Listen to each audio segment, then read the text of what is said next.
네, 오프닝 리포트 시작해 보겠습니다. 개장 전부터 지금 이 순간까지 리포트들이 쏟아져 나오고 있는데요. 봐야 될 리포트들 몇 가지를 추려 보겠습니다. 자, 그럼 첫 번째 이제 투자 의견들을 전체적으로 좀 조율을 해봤는데요. 지금 전반적으로 상향되고 있는 부분은 거의 없습니다. 기본적으로 투자 의견된 유지가 되고 있는 종목들이 대다수이고 목표가 하향됐던 그런 종목들도 포함이 되어 있습니다. 자, 첫 번째 종목으로 넘어가 보겠습니다. 대덕전자가 되겠습니다. 대신증권에서 발간을 했는데요. 투자 의견, 목표 주가. 우선은 투자 의견은 유지를 한 상태이고 목표 주가는 25%가량 전보다 상향 조정을 했습니다. 제목은 바로 이렇습니다. 깜짝 실적, 1분기 깜짝 실적은 FC-BGA 선택이 결국에는 맞았다라는 그런 내용이 되겠습니다. PCB 중에서 비싼 쪽에 속하는 게 바로 이 FC-BGA가 되겠는데요. 우선 1분기 어닝 서프라이즈와 관련된 내용 좀 더 다뤄보겠습니다. 영업이익이 전년 대비 무려 567%, 그리고 매출은 전년 대비 30% 늘어났습니다. 영업이익이 예상을 좀 크게 상회했고 매출은 딱 부합하는 정도가 되겠고요. 1분기뿐만이 아니라 2분기도 긍정적으로 보고 있는 그런 상황이 되겠는데요. 이 FC-BGA 투자 효과가 이제 본격적으로 반영이 되고 있다라는 아주 좋은 소식이 되겠습니다. PCB 업종 내에서도 최선호주를 유지한다라고 밝혔고요. 두 번째로 보셔야 될 게 올해 영업이익이 전년 대비해서 206%나 늘었다. 하지만 아직도 싸다라는 그런 관점이 되겠는데요. 계속 말씀드리고 있는 FC-BGA에 대한 효과, 그리고 이 저수익을 냈었던 연성 PCB, 거기에다가 자동차 쪽에 들어가게 되는 불필요한 사업들을 줄였다라는 것을 긍정적으로 내다보고 있습니다. 앞으로 FC-BGA 전문 업체로서 재평가를 받을 수 있다라는 쪽으로 긍정적인 발언을 내놨습니다. 자, 두 번째 종목 체크해 보겠습니다. 그렇습니다. 최근에 좀 많이 언급이 되고 있는 인텔리안테크 저궤도 위성과 관련된 그런 내용인데요. 유진투자증권에서 얘기를 했고요. 투자 의견 그리고 목표가 모두 다 유지를 한 상태입니다. 제목은 항상 앞으로 좋게 보는 것 같습니다. 뛰어갈 텐데 훨훨 날아갈 텐데 좋게 얘기를 하고 있는데요. 근거를 좀 보겠습니다. 자, 우선 이 회사가 이 바다에 이 배에 달려있는 해상용 안테나를 잘 만드는 그런 회사가 되겠습니다. 글로벌 1위가 되겠는데요. 1분기 실적을 보게 되면 전년 대비 매출은 92%, 그 영업이익은 적자에서 흑자로 전환이 되어 있는 그런 상황입니다.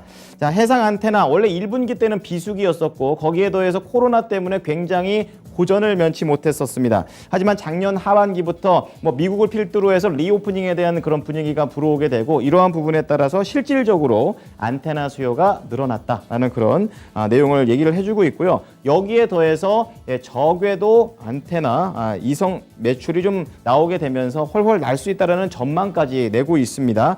러시아 쪽에서 이 웹젠과 관련된 이 일방적인 계약 파기로 인해서 불확실성이 계속 있었었는데요. 이러한 리스크가 상당 부분 좀 해소가 된 것으로 판단을 하고 있고 저궤도 위성 안테나 공급 역시 계획대로 지금 진행이 되고 있다는 관점에서 인텔리안테크에 대해서는 긍정적인 관점을 유지를 했습니다. 자, 세 번째는 실적이 매우 안 좋았습니다. 한국전력 어떻게 보면 예상된 실적 부진이었다라고 볼 수가 있겠는데요. 이베스트 투자증권에서 얘기를 했습니다. 투자 의견 그리고 목표 주가 모두 다 유지를 한 그런 내용이 되겠는데요. 제목 자체가 예정된 영업적자 7.7조 원이 되겠습니다. 7조 7천억 원이 되겠고요. 우선은 매출이 전년 대비 9.2% 그리고 영업 적자로 좀 전환이 되면서 좀 우울한 그런 성적표를 냈는데요. 원인은 간단하죠. 연료비가 오르는데 같이 이 전기값을 올리지 않았기 때문에 이러한 예정된 적자가 난 겁니다. 거기에다가 전기요금과 관련해서는 앞으로 좀 긍정적인 가능성도 언급이 되고 있는데요. 이제 정권이 바뀌었죠. 윤석열 정부 쪽에서는 이 전기요금과 관련해서 원가주의 원칙을 확립하겠다라고 공약을 내세운 바 있습니다. 자, 이러한 부분을 이제 실제적으로 언제 진행을 하냐, 인상폭과 시기는 하반기 쪽을 좀 예상하고 있으니까요. 이 부분에 대한 기대감도 동시에 가져가 보셔야겠습니다. 자, 그리고 마지막으로 유지를 했던 게 바로 삼성생명이 되겠습니다. 이 업종 대표주로 장기적인 금리 상승의 수혜가 기대된다. 보험주들의 거의 대부분 상승의 원인이 되고 있는 게 바로 저거죠. 교보증권에서 냈고요. 투자 의견, 목표 주가 모두 다 유지를 하고 있습니다. 자, 올해 1분기 당기순이익은 전년 대비해서는 안 좋았습니다. 72% 감소였고 분기 대비해서는 46% 오르는 그런 모습이 되겠는데요. 이 투자 손익이 줄어들었다는 점 악재가 됐고 또 금융시장의 변동성 때문에 이 변액 보증 손실이 커졌다는 것도 또한 하나의 부담 요인이 됐습니다. 하지만 이제 위험 손해율이 85%에서 손해율이 좀 떨어졌다라는 걸 전망을 하고 있고요. 새로운 이제 계약이라든지 이런 마진을 통해서 꾸준히 상승세가 지속했다라는 점도 긍정적인 쪽으로 내다봤습니다. 여기에 대해서 글로벌 시점에서는 이 금리가 오르는 그런 관점이기 때문에 앞서 나온 악재들에 대한 부담이 많이 줄 것이라는 내용이 되겠습니다. 자, 마지막으로 헬셀트리온 헬스케어 체크해 보겠는데요. 유일하게 이제 목표 주가가 하향 조정된 그런 종목이라서 갖고 왔습니다.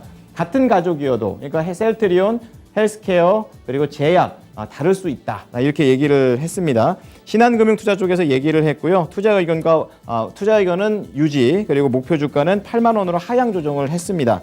우선 2분기는 유럽 직판 제품이 확대가 지속이 되지만 이 성장이 좀 지속될 수 있다. 그러니까 악재와 호재가 같이 있다라는 관점이고요. 2분기 매출은 전년 대비 5.3%, 영업이익은 30% 이상 감익이 되어 있는 모습입니다. 그래서 유럽에 이거 직접 판매하는 거에 대해서는 2분기까지 좀 계속해서 투자를 해야 된다라는 그런 전망이라서 매출에는 약간은 부정적일 수 있습니다. 하지만 높은 매출을 내고 있는 램시마 SC나 트룩시마 같은 실적은 계속해서 우상향하고 있다라는 부분 상쇄될 수 있는 포인트로 얘기를 했고요. 하반기 대형 바이오 종목의 탑픽 종목으로 제시를 했습니다. 목표 주가는 내렸지만 상반기 실적 자체라든지 하반기에 대한 그런 전망들이 좋기 때문에 이 부분에 대해서는 손실을 줄일 수 있는 쪽으로 보자고 얘기했습니다. 지금까지 오프닝 리포트였습니다.